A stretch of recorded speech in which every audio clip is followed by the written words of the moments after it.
So today I'm going to show you how to tie-dye, but leave part of the shirt white in any design that you want. Wow, that's so cool.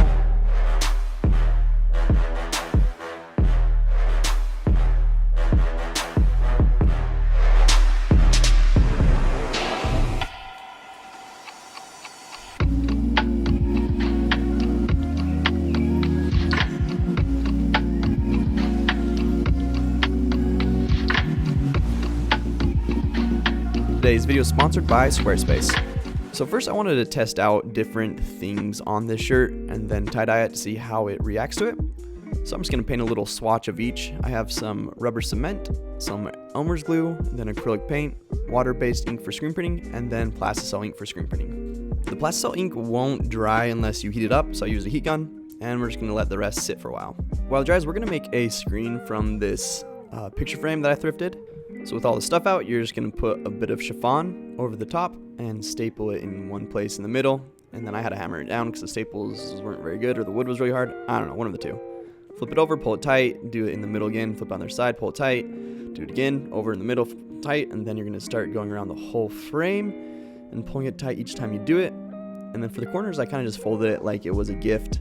And then I just added a bunch more of those staples. To hold it in place, I did do another layer of some Elmer's glue and just mushed it in with my fingers, did on each of the sides. I figured that would take away some of the stress points of those staples so that it won't tear. I then just cut off all the excess and we're just gonna put it aside and let it dry. But we got ourselves a nice little screen. I like this way better than the embroidery hoop method. So now I gotta figure out what design I'm going to do in that screen. And honestly, I was having a bit of a brain fart. So I just did my old tried and true, started sketching up a skeleton.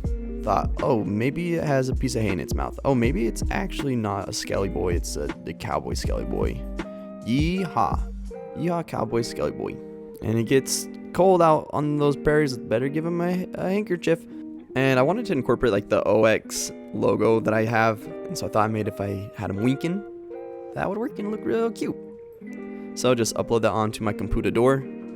And then I just traced it out with the pen tool.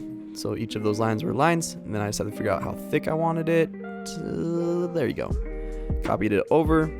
I do the first pen lines really sloppily. And so then I just have to go back through and kind of clean them up and make them look how I actually want them to look.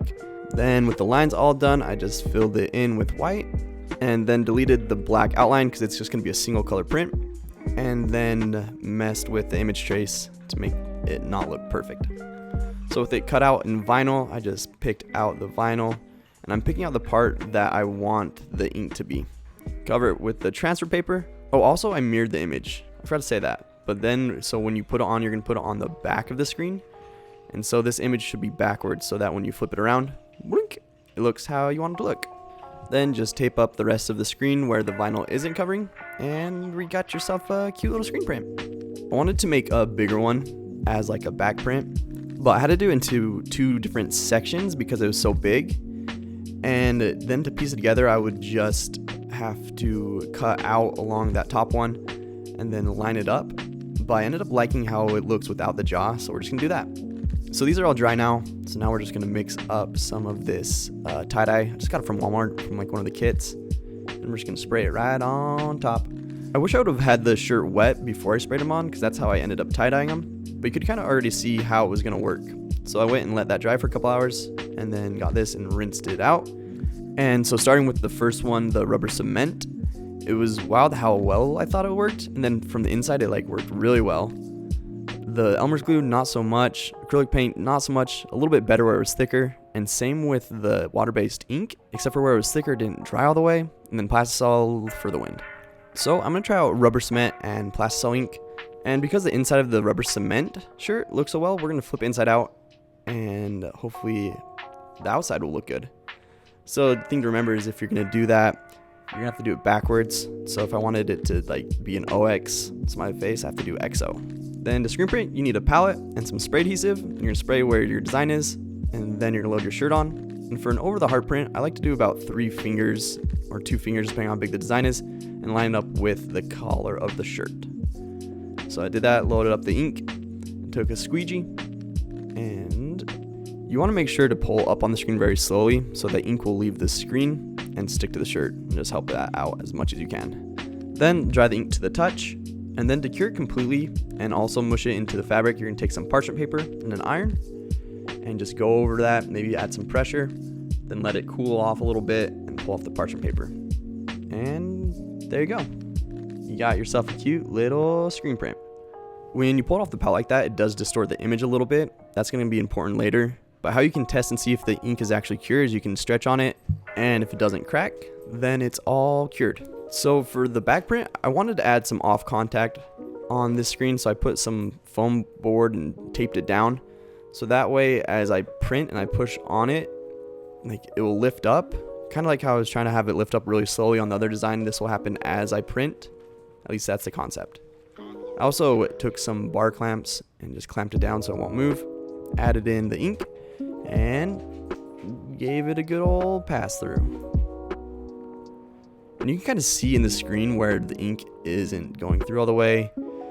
And I also got a double image, so I decided I don't really like the off contact. I feel like I might do it better if I don't have that. So we're gonna try that again on a new shirt. And this time, like I said, no off contact. And when I was doing it, you can kind of see the spaces where it wasn't going through on the screen, so I added more ink. And we're gonna go through again, and I don't know, you can see there like the base of the skull, it just wasn't going through all the way. And I just decided I was gonna hit it again. So first I have to cure the ink. And I think what happened is when I cleaned off this screen, because of the cleaner I used, I think it took all the sticky from the vinyl and kind of dissolved it and put it in the screen. So I cleaned it out again, then realigned it, and then did another pass.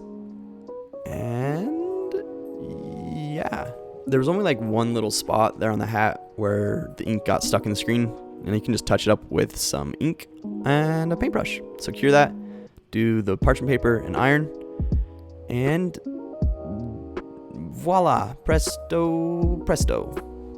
I wanted to try to maybe clean up this one, the first one, but because I took it off of the palette, trying to get it back in the exact same spot on the palette is really hard. Like I said, it kind of distorts once you take your shirt off.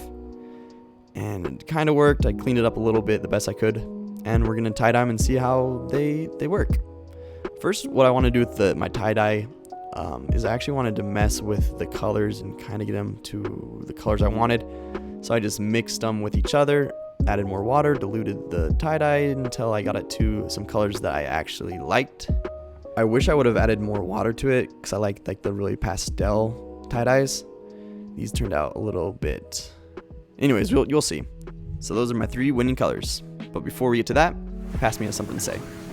So, usually thank you to Squarespace for sponsoring today's video. So Squarespace is like #1 best dad of website builders. So why I like Squarespace so much, I mean, even today I was like working on updating my website with like a members area, and I like learned some new stuff about like even just putting in like text and pictures, then being able to like move them around and like format it that way. Like I made it into 2 columns rather than just one single column just by like dragging. I really like how intuitive it is. Also, those member areas are really cool. You can sign up to be a schmooty pie, you cute little schmooty pie. If you want to join that, you get a bunch of member exclusive stuff. This is my roommate's dog, by the way. This is Mosh, he's a cute boy. And lastly, my favorite thing is the email campaigns. They've made it so easy to literally just connect with your audience, your people, your community, and get them informed with what's going on with you, what's going on with your brand, and it's all in one platform. So it's really like, it's kind of giving me like a cute little peace of mind of I'm not gonna have to like jump from platform to platform to deal with people who want to support me, deal with people who want to buy stuff. I say deal with, but really I feel super blessed to have those people in my life. So deal with is not the right word.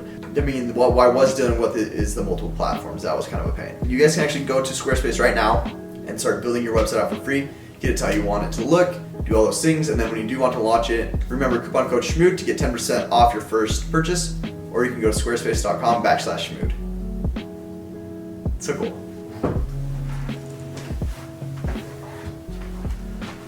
All right, so with the shirts all ready, we're just gonna tie dye this one in a spiral. So I spiraled it up, added on some rubber bands, and I actually got this little wire shelf so that when I tie dye it and flip it, it's not going to get all over the other side of the shirt.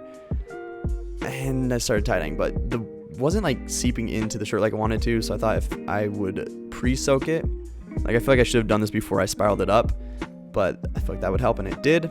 And so then I just went around in a little pinwheel, added all my colors, and then when I flipped it over, like I said, this is the wire mesh is to protect it, so like that bottom side doesn't run in that river of tie-dye. Then I just put it in a bag, and we're gonna let it sit. It says 6 to 8 hours, but I'm gonna let it sit for like 2 to 3 because I want it to be more pastel. So for the next one, I just sprayed it on in a pattern that I thought looked cool. The shirt was wet, so it did sheepen real nice. We're gonna let that one sit. And by the time I went to this shirt with the rubber cement, I was running out of the tie-dye, so I had to dilute it with water so much, but it ended up being like the perfect pastel. And that's where I'm like, I wish I would have just started out with like a really watered down tie-dye.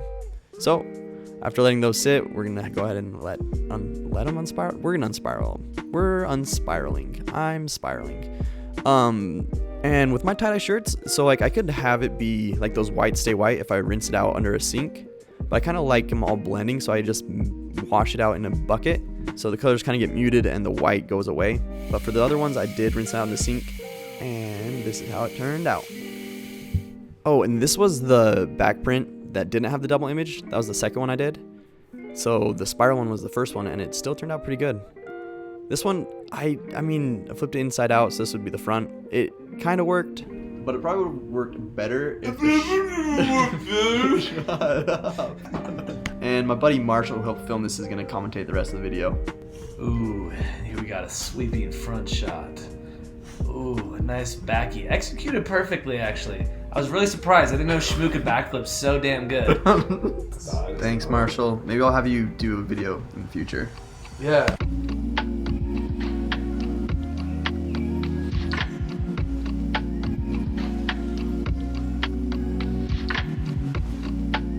Alright, so be sure to like and subscribe. Go ahead and hit that bell notification. And yeah, if you want to be a Schmoody Pie and get your name on my video here at the end, just go to my website.